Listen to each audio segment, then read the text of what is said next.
Today's episode of Socially Democratic is presented to you by Dunn. Dunn is a progressive campaign agency that specialises in community organising. We work with not-for-profit and community-based organisations, trade unions, businesses and social democratic parties across the globe to develop campaign strategies, train engagement staff in leadership and power building, and help you execute your campaign with data-driven tactics and actions. And in 2022, we will continue to work with folks that want to share their stories, inspire others, give hope and organise communities for change. To find out how you can partner with Dunn, hit us up at dunstreet.com.au. Today's episode is also brought to you by Morris Blackburn Lawyers. Are you highly organised and love working in a fast-paced environment? Morris Blackburn, Australia's leading plaintiff law firm, is looking for an executive legal assistant to support a national leader on a 12-month fixed-term contract based here in Melbourne. This will include coordinating and supporting the leader with high-level administrative assistance, coordinating documents with strong attention to detail, building and managing relationships with key internal and external stakeholders, and providing excellent client service. To simply apply, or how about just to apply, simply go to morrisblackburn.com.au/careers. Hello and welcome to another episode of Socially Democratic, your number one centre-left politics and organising podcast, out each Friday that dives into the progressive campaigns and the issues of the day and the people leading them from home and abroad. And over the next 6 weeks, we're going to do a state-by-state post-election analysis and recap. So we're going to cover all of the states and look at the results from the May 21st federal election. And we're going to do it with a whole bunch of experts that were actively involved in the campaigns on the ground. And we're starting with today, Queensland, the Sunshine State. And we're going to have a chat to former party secretary Evan Moorhead, who's going to talk to us about what happened in Queensland and why and where to from here. So check out today's episode, and every week we're going to drop another one as we move across the country to get a sense of, I guess, a bit of a sort of a campaign analysis for the party as we focus on holding government and working towards 2025 and the next election. Don't forget to subscribe to the podcast on Apple Podcasts, Spotify and Stitcher. And if you like the show, be sure to give us 5 stars on Apple Podcast or Spotify. And when you're done, leave us a review on Apple Podcasts, Podchaser or whatever pod thing you're using. And for all updates about the show, follow Dunn Street on Facebook, Twitter, Instagram and LinkedIn. Okay, let's get to today's episode.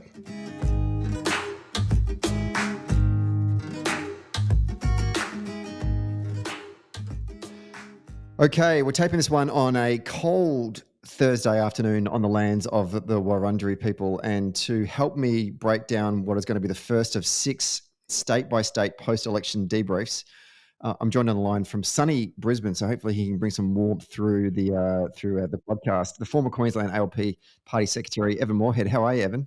Good, Stephen. How are you? Haven't seen you since election night. What a wonderful night that was.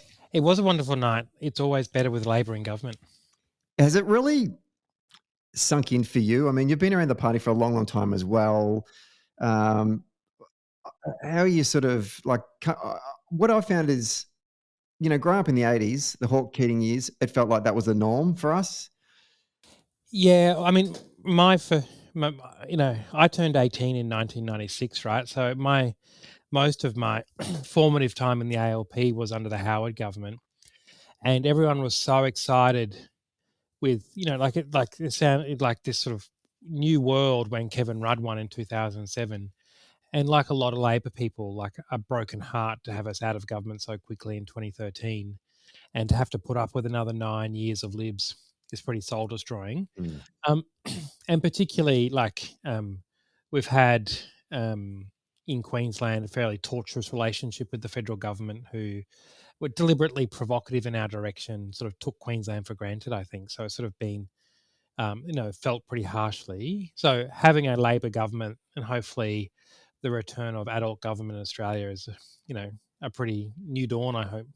I've been asking folks about how they celebrated election night. Obviously, you know, yourself and myself were a bit busy doing this ridiculous live telecast podcasting, so our minds were a little bit focused on a whole bunch of other things as well as the result. But I kind of remember walking out of the studio back to my apartment in the city with a couple of other people who kind of had some post-TV drinks. And I just felt very calm. I remember in 2007, I was a younger bloke then. I was so excited in 2007 when we won. Like I was probably in my late 20s, but I remember I got absolutely wankered drunk that night. I think I got to bed at like 7 a.m. I was so excited about that win. But this time, I just felt like there was a sense of calm about the win. I don't know whether I got older or if it was a different kind of win.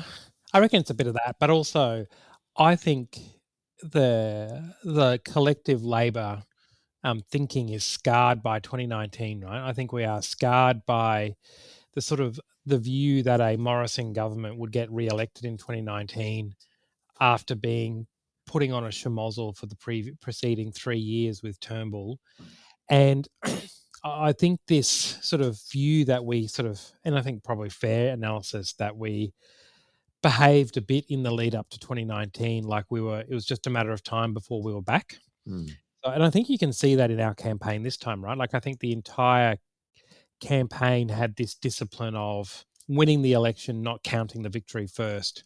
So that by the time you got there, it was like deserved but not celebrated, I think. Like I think the whole Labor family was pretty disciplined, right? At, not getting into bad behaviour of, discussing what would happen after the election, but just focusing on winning after 2019. And it meant that we I think, the campaign strategy was able to manage expectations. So we didn't, we didn't allow Morrison to run a negative campaign against us by creating these extraordinary expectations that we were on track to win. It's true. The word that I draw from what you've just said there, disciplined, it was an incredibly disciplined campaign. And it just made it must have been frustrating for the Liberals to try and pin a negative on us, right? Because we just were so disciplined. My view of Morrison is that he was trying to replicate 2019, right? And I think he didn't have any material to work with, right? It's easy, it won't be easy under Albanese. Is a sort of the generic attack you go for when focus groups don't give you anything to fly with. And I think the other bit, right, like in history, whenever someone's pulled off an election like 2019, they've always been smashed up the next time, right? Like 1993 for us, 2004 for John Howard. In Queensland, it was 2009 for the Bligh government. Like if you win that one election where people vote for you through gritted teeth, they don't give you a second chance, right? So I think a disciplined campaign and a Morrison government, which really didn't bring more than politics, right? They I actually think I've got this view that they actually don't like governing, right? They actually quite liked the campaign and liked the politics of it, and actually didn't like the bit of actually getting on and running a government. I completely agree with that. I see my younger self student hack in the Morrison government, in which I loved campus elections, loved them, just going across the state, just winning elections left, right, and centre. But then when you get in and you actually have to run student unions, that stuff bored the shit out of me. Nothing. I couldn't wait till July again. Okay, we start planning elections again. This is fantastic. But that's why I'm a politician. I've got this theory that, like, if you look at the election on day one when Morrison was doing his "I'm off to the governor" speech, you like almost like a sense of comfort and relief. Whereas I think our show, like, is focused on governing, focused on the parliament, and had a few missteps in the first week because, unlike them, we didn't live for the politics, sort of politics for the hope of governing. That's another key word as well, something that was mentioned to me from a colleague. Our campaign was the only one that spoke of hope for the future. And I'm including the Greens in that as well. Yeah. Well, the Greens are the best negative campaigners there are, right? Like they have this incredible way of doing negative material and making it look positive.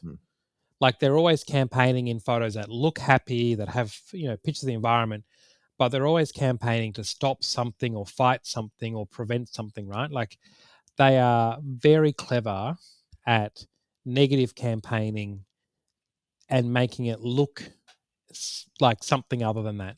They're making it look non-political when it's actually ruthlessly political. It's like your mate that constantly makes backhanded compliments to you the whole time. Yeah, 100%, right? 100%. Doing politics differently by having negative material with nice photos. Exactly, and fluffy language. We'll talk about the Greens in a moment. Let's the reason why I've got you on the show today is to do a bit more of a deep dive analysis of the state of Queensland and how things went on election night and the count ever since then. If we can give our listeners at home a bit of a bit of an overview, and we're recording this one on the 2nd of June, so the count hasn't completely finished. But at this moment, the statewide two-party preferred is 54.5 to the coalition and 45.5 to Labor. And that was a 3.9% swing to the ALP, which is, that's a decent swing. If we then sort of break it down to the primary, the coalition are on 39.9, so just a tad under 40% primary, with a 3.8% swing against them. Labor's primary is at 27.6 with a 0.9% swing to them. The Greens are on 12.7% and a 2.4% swing to them. One Nation had 1.5% shaved off their primary, takes them down to 7.4. United Palmer is bang on $5. That had they had 1.5% swing to them, and others sits around 7.4. In terms of seat changes, the coalition lost 2 seats, Labor lost 1 seat, the Greens picked up 3, and other being Acanta held. Broadly speaking, before we sort of start to dive into analysis, and I want to start with the positives, but just broadly speaking, look at those figures. What's your top line kind of takeaways from that? So I think people can't underestimate that 2019 result. Like, there's a good reason why Morrison stood up on election night and said, "How good is Queensland?" Where we'd got to a position in 2016 where we'd knocked back a lot of those margins back to a point where a list of like lots of marginal seats in at the end of 2016 heading into 2019, and those margins just blew out in 2019. Like seats like Dawson having these margins of 10% and more is sort of extraordinary, and these are seats which previously we thought we could win. I think what we saw is Labor peg back a lot of those gains, and we're sort of back to where we were in 2016, other than where we were in sort of the urban Brisbane seats. I think Queensland's always been a home of high third-party votes, right? We've always had a history of large votes for Hanson, UAP, Acanta, and I think what this election has seen is that continue, but more urban voters head to the Greens, and sort of the Liberal heartland. Like we saw in most of those seats significant swings against the Libs. But not Labor being really unable to pick it up. I think the other bit of the 2019 result that people miss is that some of those margins in regional Queensland were really huge, but not on primaries. A lot of those seats saw Labor voters go to Acanta, Hanson and others, and the Libs winning with massive margins, but on 30-something% primary. Like, and sort of not uncommon in a place where you're asking someone to vote for their prime minister through gritted teeth like they did in 2019. So I think we sort of started from that base, and we've managed to make back some of that, like good swings in those regional seats, back to small margins. But disappointingly for Labor, just not enough to get into first place in enough of those seats. And unfortunately, there's sort of no prizes for second. It's always frustrating in Queensland when we end up with these seats as partly due to our geography, where we can get within a couple of percent, but often don't get across the line. So I think that's the story across the state. Pegging back those big changes, making up ground in those regional seats, and back to marginal for some of those seats, but just disappointing to come back with only 5 seats.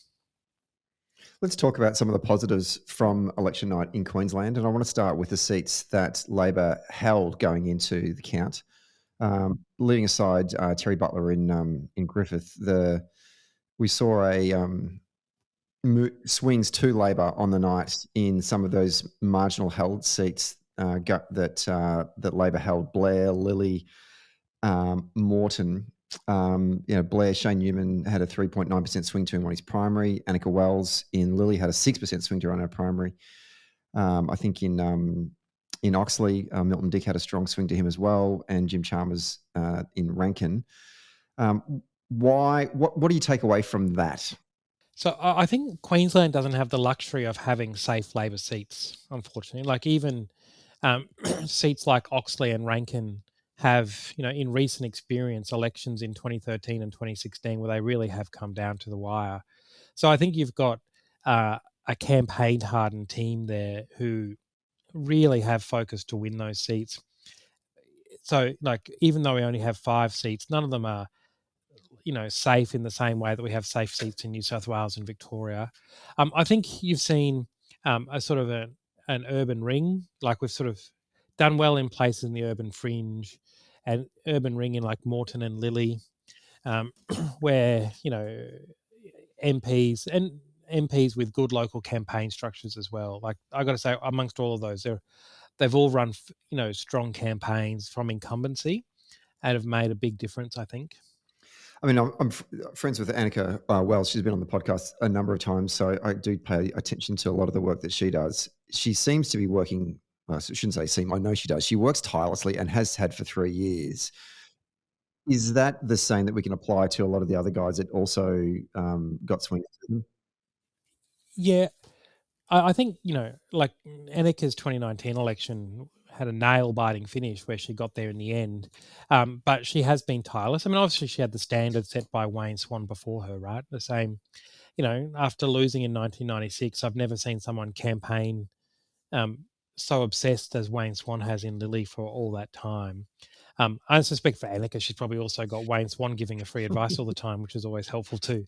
But like I think they did all the hard work and they sort of building profile as an incumbent. But I think the other one is they sort of didn't miss the LNP candidate who tried to, pull a bit of a Swifty with his electoral enrolment. Like sometimes in campaigns, some of our campaigns go a bit soft and don't go hard when we should. And that was a great example of a candidate who just wasn't fit to be in Parliament. Annika's team did a great job of making sure everyone knew that. Then looking at the seats that you mentioned in the opening about the Liberal held seats that were way out after 2019, but have actually come Yep. back into a margin that is gettable in the 2025 Yeah, that's right. campaign. What are the commonalities that we're seeing amongst those seats? Geographically, demographically, where are they? Why have they come back into being in contention? So Queensland has these provincial city seats that go up the coast. And at a state level, those seats are the backbone to our government, holding seats in Rockhampton, Mackay, Townsville, Cairns. That's how we hold our majority together. And we've been able to defend that majority against the LNP for a long time. This is the first Labor government that I can think of that, in post-war Labor government that has come to power without having a regional Queensland seat. Like Capricornia was always a safe Labor seat, and over time we've lost support there to third parties. We've made those, Flynn and Capricornia and Dawson are now back in the gettable range. Leichhardt's there as well. And I think if we're going to build a long-term Labor constituency, we can't govern without those regional Queensland seats. Not only because the numbers just don't stack up eventually, it's also because having people who bring those perspectives into a caucus are really important.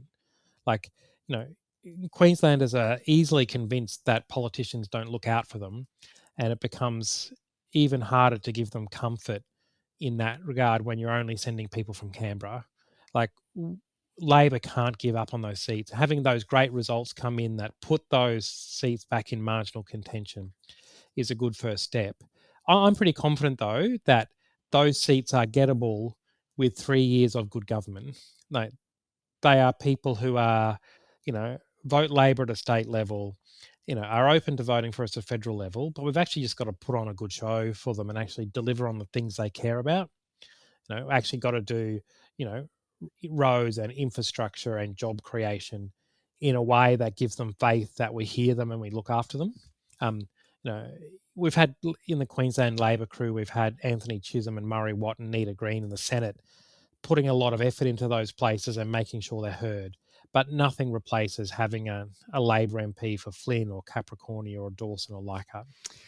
Can we talk about Leichhardt, and maybe even a bit of Longman. In the pre-election build-up, when we did that monster episode, looked at Queensland. We looked at those two particular seats as potential gains for Labor, and looking at the results from election night, the needle really didn't move at all, both on primary and then into two-party preferred. And obviously, these were target seats for the national campaign. And I'm just wanting to get a sense: what do you think is the reason that voters basically went back and gave the same vote as they did 3 years earlier? So I think the thing that misses in that, some of the early analysis missed is the role of third parties in those plays. Like Leichhardt's a really interesting seat, right? It is um, Cairns, which unlike the other regional cities, is a very service economy, service sector economy. And then those remote Indigenous communities across the Cape, um, and I think the things we missed is that like Cairns itself behaves more like an urban seat than any other provincial city because its major sectors are um, tourism, the university, reef and science research, and those things. It's sort of people like to compare Cairns to a Townsville or a Campton, but Cairns isn't a resource city. It's actually a quite it's a service economy. It's like demographically closer to a Brisbane seat than it is to any regional seat. And I think we missed the sort of the trend where the Greens did well there. And I think in Longman, um, which is where I'm from, where I grew up, right? That part of the world. Longman's a really interesting seat where you can sort of draw a line across the middle at the Diagula Highway, the southern end being like key Labor territory, long history of delivering, Labor MPs at a state level, and an area beyond that, which is this urban fringe, semi-rural environment, which often has people who are, you know, this, you know, often has their sort of high One Nation voting, uh, people on large acreage blocks, and sort of has been a great hunting ground for the One Nation over recent years. So I think you see in those seats that the beneficiaries of Morrison antagonism wasn't us. In Leichhardt, it went to the Greens and others. In Longman, it's, if you were angry and you wanted to vote against Scott Morrison and Longman, you didn't have to come to us. I mean, looking at just stick with Longman for a moment. The Liberal primary didn't move at all. There was no swing at all to speak of. Labor had a 2.4% swing against it on its primary. One Nation had a 5% swing against it on its primary. The Greens 0.3, so not much at all. And they polled 7% of the entire primary vote. The United Australia had a 2% swing. Legalised cannabis had a 5.5% swing to it, and Animal Justice had 1.9.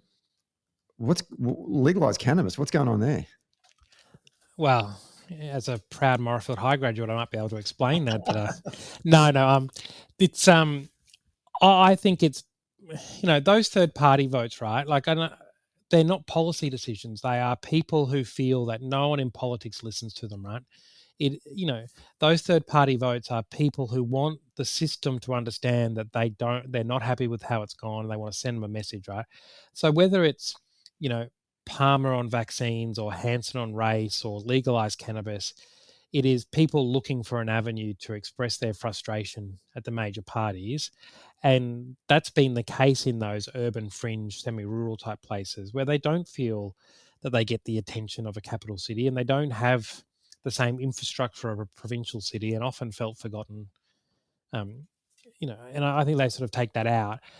Like, I think in some of the research that I was involved in the lead up to the election, there were sort of two key demographics, right? There was engaged voters who had seen Scott Morrison and were determined that they're going to do what it takes to get rid of him.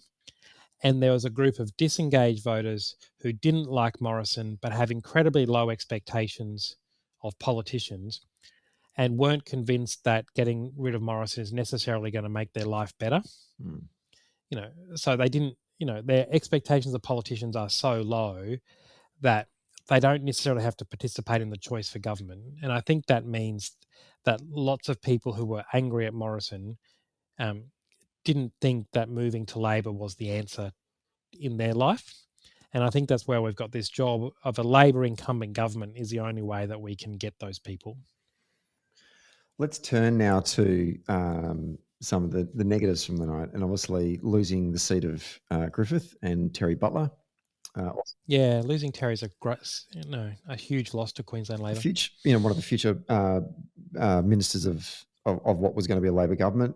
So a real impact there, but just also losing a seat that's been held by former Labor prime ministers.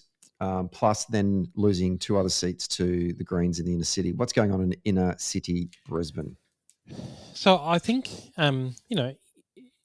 although there's sort of perceptions of Queensland as interstate, Brisbane, the urban Brisbane is, wealthy and educated and, isn't the working class base that Griffith was 20 years ago. The seat of Griffith no longer is populated by meat workers and maritime workers. It's now, people who work in the service economy. So I think there's sort of been a change in demographic over that time. And I think there is just a challenge for us to rebuild Labor to appeal to Queenslanders generally, but particularly in that space I think my lesson out of the election is that there is a group of people who decided that the last 10 years of politics was pretty ordinary, right? From the moment that Abbott knocked off Turnbull in 2009 on climate through to now, we've seen politics is divisive and personal and bitter, and decided that they weren't going to have enough. They weren't going to have any more of that, and that putting an end to Scott Morrison was part of that. But I think there's a sense that, we sort of see ourselves in Labor as victims of that culture war. But I think for a lot of people, we're seen as playing the game. So, I think lots of Brisbaneites wanted to put an end to the nonsense of Morrison, but didn't necessarily have us as the answer. And we didn't have any teal candidates, which would have been fairly attractive to those urban middle class voters that had popped up in Melbourne and Sydney. So I think, the tide was there. And I think there is, state Labor, state seats where the Greens have been able to establish a presence as well. So I think there's a trend, I think, that people have underestimated the influence of those urban voters in Brisbane for a long time. I think if you look from afar, Queensland gets put together as like a state of coal mining and agriculture, where it sort of misses the whole point in Brisbane. Look, it is interesting, certainly from being someone down south in woke Victoria and the most progressive of progressive places in the world, and what kind of garbage that we get thrown at us. We lost. I mean, we're in a knife fight with the Greens all the time, particularly in the city. It's funny when I do a lot of work with overseas Labor parties, particularly in the Europeans, because the relationship between Social Democratic and Labor parties in Europe with the Greens is far more constructive than it is here in Victoria. When I talk to them about the experiences, certainly here in Victoria, in what I would call ground zero, there is an absolute hatred that exists between the apparatchiks of the two parties. But when we lost the federal seat of Melbourne after Lindsay Tanner retired in 2010 to Adam Band, that was that broke the minds of so many of us, just to give up that turf right in the heart of the city. But we've not given up one since. And I think what shocked a lot of us down here in Melbourne was seeing that the Greens jagged 3 in one hit in Brisbane. We're all sitting around on election night going, where the hell did that come from? I think the challenge, right, is that the experience of the LNP for many people in Brisbane is this sort of outdated National Party Neanderthals that the state LNP keep putting up. So, for a long time, the LNP in Queensland have been unable to pitch themselves to middle-class urban voters. And in a sense, they have vacated urban Brisbane at a state level to Labor, and sort of just tried to continually win elections by holding a rural base and then winning a couple of provincial city seats. So I think, there's not a whole lot of, moderate liberal options in Queensland, right? You either get a sort of a centre-left option with Labor, or you get this like hard right option when the face of the Liberals here is Peter Dutton and others, right? So I think it means that there was this. I think what we missed is the huge drop in the LNP primary. For a long time, there'd been a group of people who voted for Trevor Evans, the LNP MP, and were voting for the Greens at a state level, just because I think there isn't a centre-right option in Queensland. But I think we didn't have this same trend when we had Malcolm Turnbull as a leader, right? Like, those voters were voting for Malcolm Turnbull. I think that we underestimated, I think, what would happen when the Libs vacated the Liberal field. Yeah, why didn't they naturally then find a home in Labor as opposed to the Greens with their vote, I wonder? Well, I think, to be crude, I think that their last experience of Labor in government federally was not a great one, right? Like, some of the stuff that went on in 2007 to 2013 was pretty self-indulgent, right? And I think that that had that experience in 2007 to 2013. Then they had seen us trying to politically respond to culture wars for so long that I just they recognised that Morrison was the problem, but didn't see us as the answer. I do have faith, though. Like, I have faith that from government, Anthony Albanese can put on a competent show that is, the adults in charge, because that's been like the secret of success at a state level, right? Like, at a state level, we've been able to show through incumbency, a sort of focus on the things that count. We've been able to fend off scare campaigns against reform by actually getting on and doing it and showing people there's nothing to fear. And we've been able to do that from incumbency.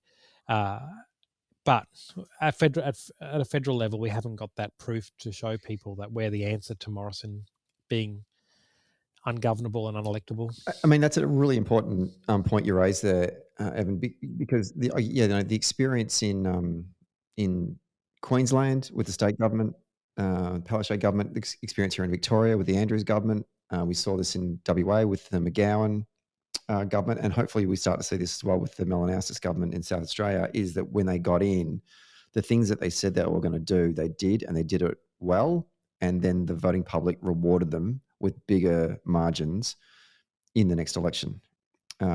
What do we need to see from the Albanese government that then those people that didn't come with us particularly in Queensland, that didn't come with us last week, will come with us in 2025? So I think there's a governing task, right, which is to demonstrate that we're actually going to talk about them, not about ourselves, for the first time. And, we're going to put that Morrison division behind us. And I do think these guys are up for that, right? Like, we've actually got so much experience in that French front bench. I think the other bit of it is we have to get the cultural piece right, which is, like, the further you live from the seat of power, the more you distrust the politicians who come from there. And I think in Queensland, it takes a lot to prove that politicians are on our side. And, while you can have all the competent governing, you've got to actually go and prove to people that you're on their side. At a federal level, the federal LNP have done a much better job of appealing to regional Queensland in that way for a long time. We've got to do a piece where we are on their side, understanding their issues and speaking on their behalf, even though we don't have MPs from that part of the world. That is, you can be competent, but you've got to be trusted as well. And we've got to rebuild that trust for a group of people who don't think, that government listens to them and acts on their behalf. And I also think people just need to see shit getting done. Like, there's lots of ways which we can communicate to a target audience about what we're achieving, plans and accomplishments, but nothing beats. That's probably a bit of hyperbole.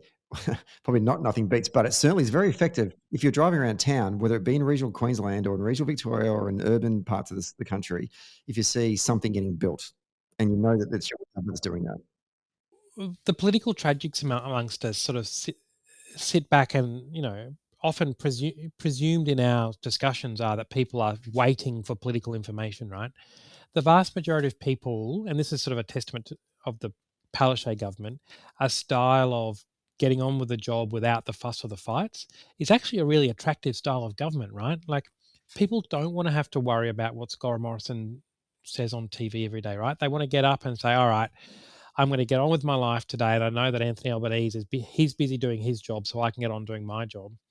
And it's sort of been the hallmark of the Palaszczuk government, right? Anastasia has been very good at taking 6 years of political turmoil in Queensland and turning it into a style of government that got on with the job, wasn't in people's faces every day, gave people confidence that she was listening to them and on their side, but wasn't into the political theatrics all the time. And I think that's a really attractive style of government for most people, right?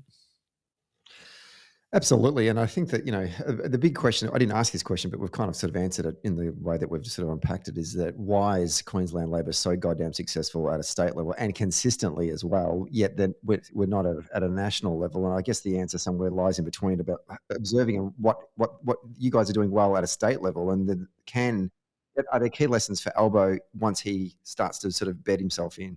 I think like Albo knows those lessons, right? Like Albo as an infrastructure minister had a really high profile in Queensland because he did a great job on the Bruce Highway and other things like that.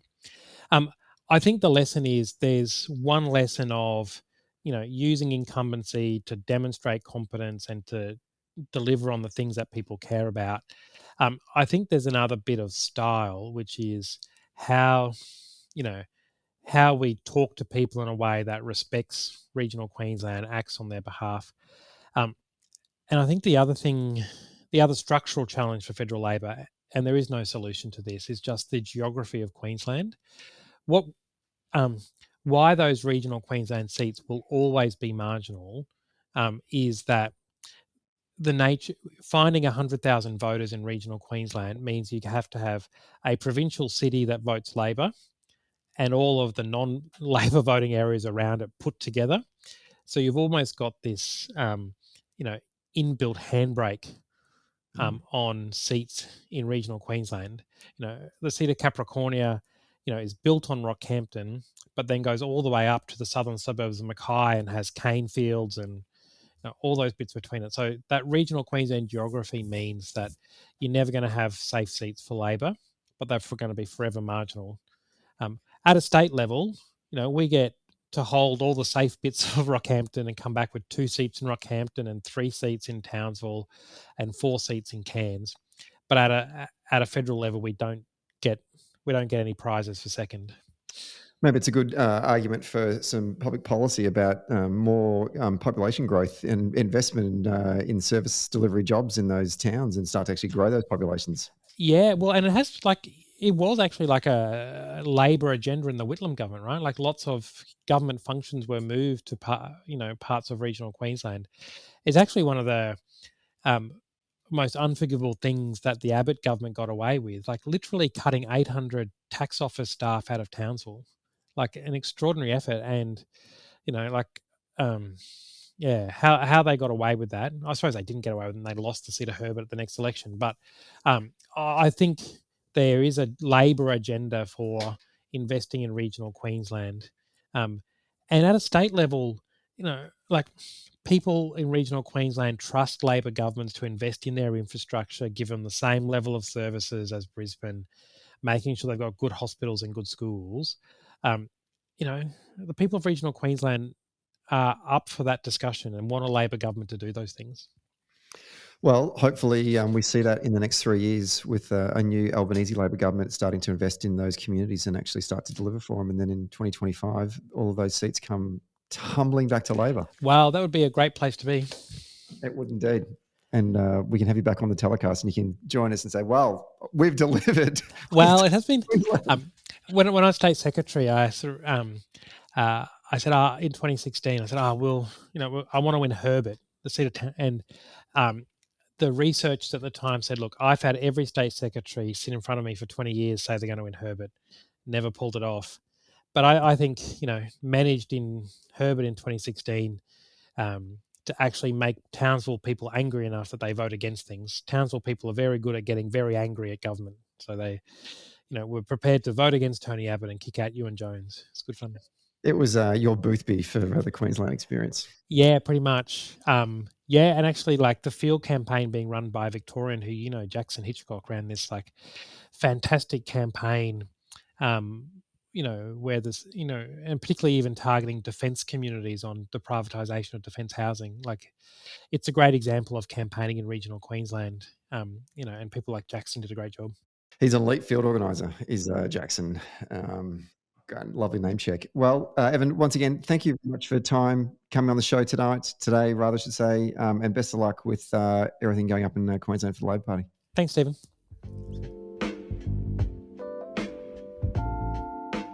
Thanks for listening to Socially Democratic. Did you like the podcast? Hit the follow or subscribe button and be sure to leave a review on Apple Podcast or Podchaser. And to get all the latest on Socially Democratic, follow Dunn Street on Facebook, Instagram, Twitter and LinkedIn. And we'll see you next Friday.